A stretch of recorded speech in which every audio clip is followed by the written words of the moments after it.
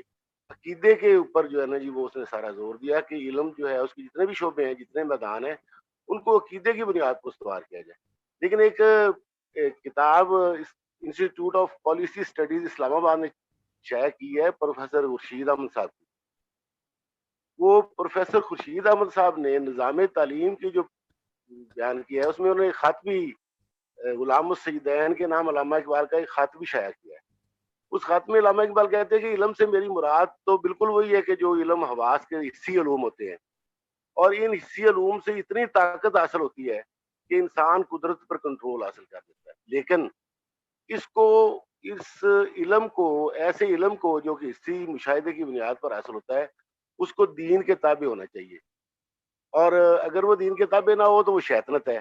بلکہ ان کا آخری فکر ہے کہ مسلمانوں کا کام یہ ہے کہ علم کو مشرف با اسلام کریں۔ تو ہمارا جو علم ہے نا جی وہ مشرف با اسلام ہونے کی وجہ سے یا مشرف با عقیدہ ہونے کی وجہ سے، عقیدہ کوئی بھی دنیا میں ہو، ضروری نہیں بھی اسلام، یوگ، کوئی بھی عقیدہ ہو، اس کی ڈومین جو ہے وہ ہے عالم غیب، اور اس کے حاصل کرنے کا طریقہ جو ہے وہ ہے ایک مقدس ہستی۔ اچھا، جو آپ یہ دیکھیں نا جی عقیدے سے علم آیا کس طرح سے، عقیدے سے انسان علم کی طرف آیا کیسے ہے؟ چند عقائد جو تھے ایسی دنیا کے بارے میں، مادی دنیا کے بارے میں جو کچھ معلومات بیان کی گئی تھیں الہامی کے طور پہ یا مذہبی کتابوں کے طور پہ، ان میں جب لوگوں نے مشاہدے کی، جو چیز قابل مشاہدہ ہوتی ہے اس کے اندر انسان سوچتا بھی ہے۔ یعنی کہ سب سے پہلے بطلیموسی نظام جو تھا کہ زمین کائنات کا مرکز ہے اور ساری اس کے گرد، ساری کائنات اس کے گرد گھومتی ہے، یہ تمام عقائد کا ایک حصہ تھا، اپنے اپنے وقت کے عقائد کا حصہ تھا۔ لیکن یہ کیونکہ قابل مشاہدہ تھی، زمین بھی قابل مشاہدہ تھی اور ساری کائنات بھی قابل مشاہدہ تھی، اس لیے اس کے بارے میں جب کوپرنیکس نے اپنا نظام دیا کہ سورج ہی ہے مرکز ہے، چلو وہ تو اس کے بعد میں ترقی ہوتی رہی کیونکہ علم ایک متحرک چیز ہے۔ انہوں نے جب اپنا یہ تبدیل کیا تب ہی عقیدوں کی جو تھی علم کے اوپر سے گرفت وہ کمزور پڑنی شروع ہوئی۔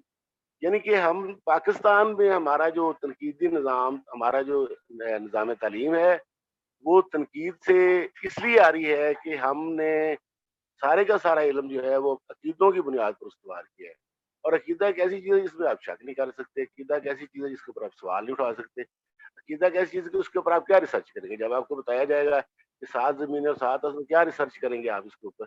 یا اگر جب آپ کو کوئی کسی بھی عقیدے کی چیز بتائی جائے گی اس میں آپ ریسرچ نہیں کر سکتے. اچھا ریسرچ کا جو ہے نا جی وہ دوسرا ہے انسان کی ضرورتیں. ہم جس معاشرے میں رہ رہے ہیں ہم زیادہ تر ایک صارف معاشرہ ہے ہمارا، یعنی کہ ہم وہ لوگ بہت آگے نکل چکے ہیں. کئی معاشرے جو ہے نا وہ ہماری وہ ضرورتیں ہماری پوری کرتے ہیں اپنی ریسرچ سے، اپنی تحقیق سے. اور صارف جو ہے ہم نظریات کے بھی صارف ہوتے ہیں، نہ صرف یہ ہم مادی چیزوں کے صارف ہوتے ہیں بلکہ ہم نظریات کے بھی صارف ہوتے ہیں. اس لیے ہمیں جو بتایا جاتا ہے کہ آپ کی یہ وجہ ہے کہ آپ لوگ جو ہے نا وہ پیچھے ہیں، یا آپ کے اندر جو ہے نا جی وہ کیا کیا خصوصیات، کیا کیا خوبیاں ہمیں نہیں ہے، اس کی وجہ وہ جو بتاتے ہیں ہم اس کے بھی صارف ہوتے ہیں. لیکن ہمارے اندر جو موجود ہے پاکستان میں بنیادی طور پہ جو ہمارا نظام تعلیم ہے اس کے اندر یعنی کہ ہمارا فکری ماحول اور تعلیمی نظام کے ذریعے جو ہمیں فکری ذہنی مشق کرائی جاتی ہے وہ عقیدے کی کرائی جاتی ہے کہ اس کے اوپر آپ سوال نہیں اٹھا سکتے، اس کو آپ تنقید نہیں کر سکتے. اور تنقید جب آپ علم کو کسی عقیدے کے تابع رکھ کے جامد کر دیں گے تو علم کو جامد رکھنے میں بھی بہت سارے لوگوں کے مفاد ہیں. بلکہ نوم چومسکی تو کہتا ہے کہ اربوں ڈالر خرچ کیے جاتے ہیں ہمارے انسان کی تھرڈ ورلڈ میں لوگوں کی ذہنی صلاحیتوں کو محدود کرنے کے لیے اربوں ڈالر خرچ کیے جاتے ہیں. اور وہ ذہنی صلاحیتوں کو محدود صرف اس طرح سے کیا جا سکتا ہے کہ آپ عقیدے کو علم بنا کے پڑھاتے رہیں اور اس میں جو ہے نا کوئی آگے بڑھنے کی صلاحیت نہ اور آگے آپ جو ہے نا وہ نہ کریں. میری صرف یہ گزارش تھی کہ میں یہ سمجھتا ہوں کہ یہ میرا جو آخری فکر ہے کہ کیوں جو ہے نا جی وہ ہمارا نظام تعلیم آری اس وجہ سے ہے کہ ہمارا سارا فکری نظام اور تعلیمی نظام وہ علم کی بنیاد پر نہیں کھڑا ہوا، وہ عقیدے کی بنیاد پر استوار کیا ہوا. شکریہ.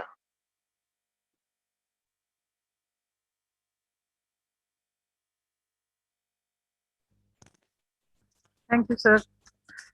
اب ہمارے پاس کے کمیونیکیشن سیکرٹری، شاعر اور گندھارا جنرل ریسرچ جرنل کے chief editor doctor Adil Seemab سے درخواست ہے کہ وہ اپنے کمنٹس شیئر کریں.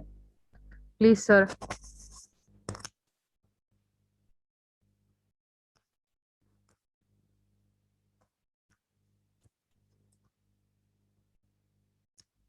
جی عادل سیماب صاحب.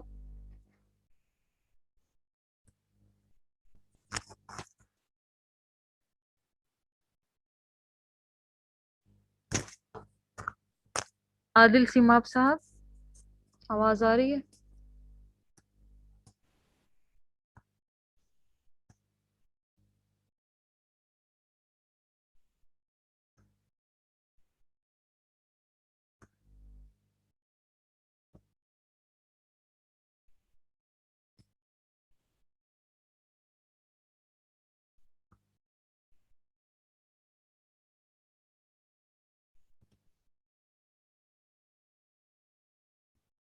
عادل سیماب صاحب اپنے آپ کو انمیوٹ کریں.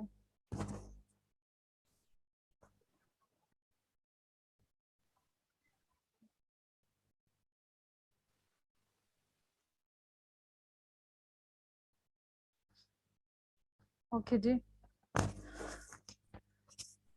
تھینک یو سو مچ سال. کوشچن آنسر سیشن کے لیے. Thank you. اچھا یہ Okay, اصل میں آپ نے انمیوٹ میرا وہ کیا ہوا تھا، وہاں سے انمیوٹ ہونا تھا. تھینک یو ویری مچ. پہلے تو مجھے ڈاکٹر بلند اقبال صاحب کو دیکھ کے بہت خوشی ہوئی. اپنے عارضۂ دل میں مبتلا ہو گئے تھے سر، اور جن دنوں میں نے وہ خبر سنی تو فیض احمد فیض نے ایک نظم لکھی ہارٹ اٹیک، وہ میرے کانوں میں ریزونیٹ ہوتی رہی. تو آپ کو صحت یابی کے لیے مبارکباد اینڈ ویلکم سر. اچھا، جتنی باتیں ڈاکٹر جعفر احمد صاحب نے بہت تفصیل سے بات کی کہ ہمارا جو تعلیمی نظام ہے وہ تنقیدی فکر سے عاری کیوں ہے. ڈاکٹر جعفر احمد صاحب کے ساتھ ایک استاد شاگرد والا رشتہ ہے.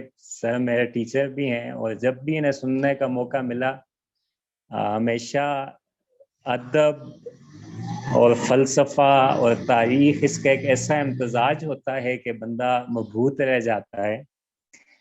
بہت سارے پہلوؤں پہ بات ہو چکی. ڈاکٹر قاسم عروت صاحب نے بات کی, ڈاکٹر مسعود خالد صاحب, آپ کو بھی دیکھ کے بہت خوشی ہوئی سر. یہ ہمارا فرسٹ ٹائم میرا خیال ہے فیس ٹو فیس انٹریکشن ہے, فون پہ تو ہماری بات ہوتی رہی ہے. میں اپنی گفتگو چونکہ فائزہ خان نے مجھے شاعر بھی کہہ دیا ہے تو ایک چھوٹی سی نظم ہے وہ میں پیش کروں گا, اس کے بعد میں ایک پہلو پہ بات کروں گا اسی موضوع کے حوالے سے.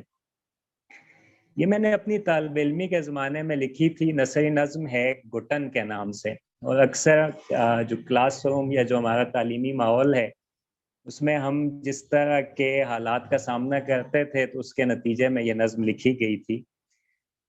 بے ربط سوچوں میں بے رنگ سی روشنی ہے, زرد پتوں میں جیسے ایک اداس دلکشی ہے.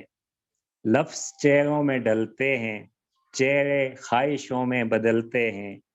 خواہشوں کے گو ہزار چہرے ہیں, مگر ان چہروں پہ 100,000 پیرے ہیں. عقیدوں اور یقینوں کے پہرے, رسموں رواجوں کے پہرے, آس پاس پھیلے سماجوں کے پہرے, پیروں پہ پیرے.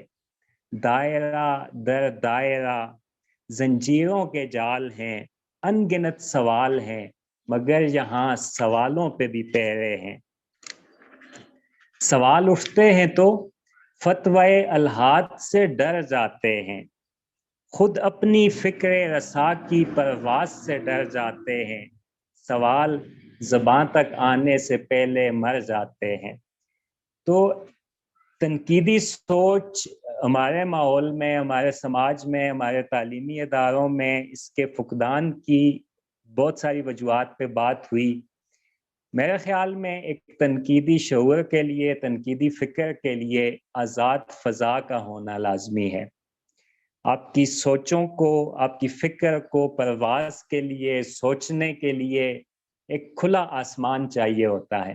اور ہمارا المیہ یہ ہے کہ جو تعلیمی نظام ہمارے ہاں موجود ہے اس وقت, جس میں ہم زندہ رہ رہے ہیں, جس کو ہم جھیل رہے ہیں, اس میں وہ جو کھلی فضا میسر آنی چاہیے تھی ذہنوں کو, وہ مختصر ہوتی چلی گئی, وہ سکویز ہوتی چلی گئی, وہ کم سے کم کی جاتی رہی. اور اس وقت ہمارا المیہ یہ ہے کہ ایک انجانا اندیکھا خوف ایسا ہے کہ جس کو ہمارے طلباء نے, ہمارے ٹیچرز نے انٹرنلائز کر لیا ہے, اور اس کے لیے پورا ایک میکانزم موجود ہے. نصاب سے لے کر ہمارے اساتذہ کی پریکٹس تک پورا جو سٹرکچر, جو پورا ڈھانچہ تعلیمی نظام کا ہے, وہ ایسا ڈھانچہ ہے کہ جو بچپن سے اسٹوڈنٹس کو, طلباء کو, یا وہ جو علم کی روشنی حاصل کرنے کے لیے گھروں سے نکلتے ہیں, یا جن کو ہم بیچتے ہیں کہ یہ جائیں گے اور یہ کھلے دماغوں کے ساتھ اور روشن خیالی اور روشن دماغ لے کر واپس آئیں گے, ہوتا ان کے ساتھ کیا ہے کہ وہ ایک انجانا اندیکھا خوف لے کر واپس آ رہے ہوتے ہیں. خوف کے ماحول میں, جبر کے ماحول میں انسانی ذہن سوچوں کے, سوالوں کے قبرستان تو بن سکتے ہیں, وہ تخلیقی تنقیدی شعور کو جنم نہیں دے سکتے.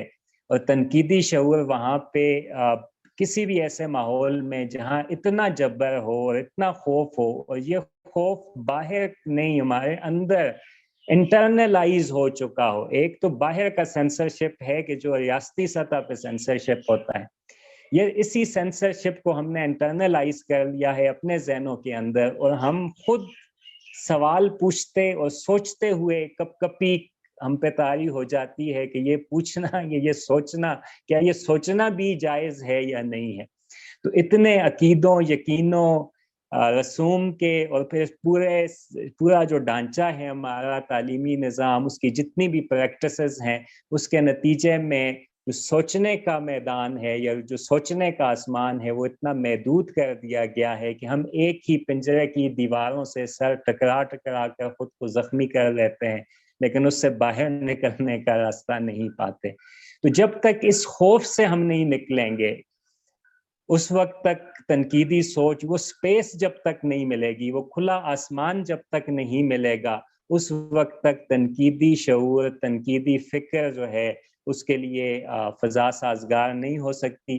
زیادہ لمبی بات نہیں کروں گا. Thank you very much. میں بہت شکر گزار ہوں مسعود خالد صاحب کا, ڈاکٹر بلند اقبال صاحب, ڈاکٹر قاسم مروت صاحب, باقی جتنے بھی پارٹیسپینٹس ہیں اس ایونٹ کے, جو وہاں راشد مغل صاحب جو جنرل سیکرٹری ہیں پاس کے, ان کا, ڈاکٹر شکیل احمد, سب دوستوں کا بہت شکریہ.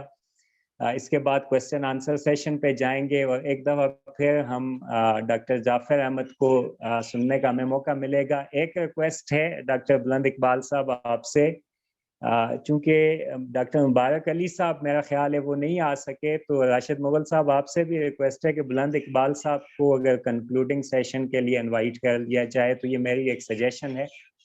اس کے ساتھ میں اپنی بات ختم کرتا ہوں. Thank you very much.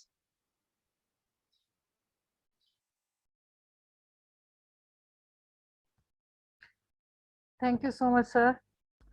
Question answer session کے لیے فارم اوپن ہے.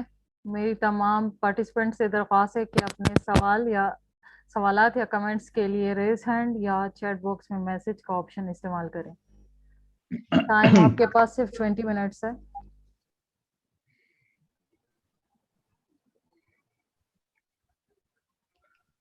جی, اینی کویسچن؟ میں پوچھ سکتا ہوں اگر؟ یس سر پلیز. ڈاکٹر صاحب بہت اچھا لیکچر تھا, بہت سننے میں بہت سی باتیں, بہت سے نئے عنوانات سے پتہ چلی. مگر میرے ذہن میں ایک خیال تھا جو بار بار آ رہا تھا کہ میں آپ سے جاننے کی کوشش کروں کہ ڈاکٹر صاحب ہمیں پتہ ہے یہ سچویشن ہے, ہمیں اس کے پولیٹیکل اور جو بھی سوشل اسپیکٹس ہیں اس کا بھی کچھ اندازہ ہے, اور ہمیں یہ بھی اندازہ ہے کہ ہمارے اور بہت سارے مسائل بھی ہیں جس کی وجہ سے ایک مخصوص قسم کی کوگنیٹو شیپ ہماری ڈیولپ ہو گئی ہے. مگر اس کا سلوشن کہاں ہے؟ اس کا سلوشن جب کبھی بھی ہم کریٹیکل تھنکنگ کی بات کرتے ہیں تو وہ جو فیئر جو پیرانویا ہمارے اندر ہے, وہ پیرانویا ڈیولپ ہی کیوں ہوتا ہے؟ وہ اس لیے کہ ان جنرل وہ لوگ جو پولیٹیکل انفلوئنس میں نہیں بھی ہیں ان میں بھی یہ پیرانویا ہے کہ ہو نہ ہو اگر کریٹیکل تھنکنگ کی بات ہوگی تو وہ ہمارے فیتھ سے ضرور اس کا کلیش ہو جائے گا, یا ہمارے جو بھی ریلیجیس ایسپیکٹس ہے. کیوں نہیں, جیسا بھی آپ نے فرمایا, اقتصادیات ہے, ہسٹری ہے, اکنامکس ہے, ہسٹری ہے, اور بہت سارے ایسے سبجیکٹس ہیں, سائنس کی تو ساری ہی سبجیکٹس ہیں, اور فائن آرٹ کے اندر بھی ہمیں کئی ایک چیزیں ایسی مل جاتی ہیں. وہاں پر ایک جنرلائز قسم کی کریٹیکل تھنکنگ کے حوالے سے بات ہو تو پھر ٹھیک ہے, اور موضوعات جو مذہب جیسے ریجٹ موضوعات ہے اس پر ایک مائنڈ سیٹ اپ ڈیولپ ہو سکتا ہے. مگر میں دیکھتا ہوں کہ وہ سلسلہ بھی بلاک ہے, یعنی ہم سائنس کے انداز میں بھی سوچنے کے لیے راضی نہیں ہے. ہمارا جو کوگنیٹو میک اپ ہے وہ اتنا ریجڈ اور نیگیٹو ہو گیا ہے کہ شاید جو کچھ بھی تبدیلی آئی سائنس میں, اور اتفاق سے وہ دوسرے مذاہب کے ماننے والوں کی طرف سے آئی, جیسا کہ ہمارے ایک بھائی نے کوپرنکس کے حوالے سے بات کی, گلیلیو کے حوالے سے بات کی, تو وہ سب اتفاق سے کرسچینٹی یا دوسرے مذاہب کے لوگ تھے. تو وہ جو ایک پیرانویا ہمارے اندر ڈیولپ ہو گیا کہ انفارچونیٹلی ہمارا کوئی شیئر نہیں تھا, تو ہم نے اس کو مذہب کی بنیادوں پر ہی ریجیکٹ بھی کر دیا. یعنی سائنس کو ہم نے مذہب کے ہی اس میں ڈال دیا جو کچھ بھی دنیا میں ہو رہا ہے. تو نہ صرف سائنس بلکہ پھر معاشیات بھی, کہ جب کبھی بھی ہم کیپٹلزم کی بات کریں گے یا ایڈم اسمتھ کی بات کریں گے تو پیچھے سے ہم یہ بھی دیکھ لیں گے کہ ان کا بیک گراؤنڈ کیا تھا مذہبی اعتبار سے. تو میں ان دونوں ڈفرینسز کو سمجھنا چاہتا ہوں. میں یہ جاننا چاہتا ہوں کہ کیوں نہیں ہم کوئی ایسا راستہ اختیار کریں, کیونکہ وی نو کہ ایک ایسی سوسائٹی میں, ایک ایسی مریضانہ سوسائٹی میں انفارچونیٹلی ہم ٹریپ ہو گئے ہیں, اور صرف پاکستان میں نہیں, آل اوور دا ورلڈ ہم اپنے آپ کو دیکھتے رہتے ہیں. تو اس کا سلوشن کچھ ایسا ہو سکتا ہے کہ ہم براہ راست اس پیرانویا کو ٹچ نہ کریں, اور اس فیتھ کے جو کولیجن ہے اس سے بچنے کی کوشش کریں. ٹھیک ہے, مائنڈ جب گریجولی ڈیولپ ہوتا ہے, جب کوگنیشن ڈیولپ ہوتی ہے, جب انٹیلیجنس بڑھتی ہے, تو پھر راستے بھی بن جاتے ہیں, اور پھر وسعت بھی آ جاتی ہے, ٹالرنس بھی ڈیولپ ہو جاتی ہے. مگر آپ کو نہیں لگتا کہ ہر حال میں ہمارا معاملہ جو ہے وہ بڑا, سوری میں بات سے بات ہوتی چلی جائے گی, آپ اس بارے میں کچھ خیال رکھتے ہیں ڈاکٹر صاحب؟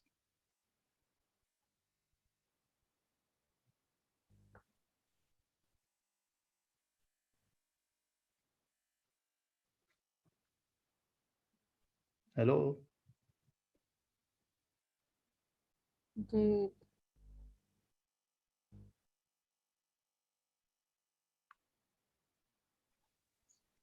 سید جعفر صاحب.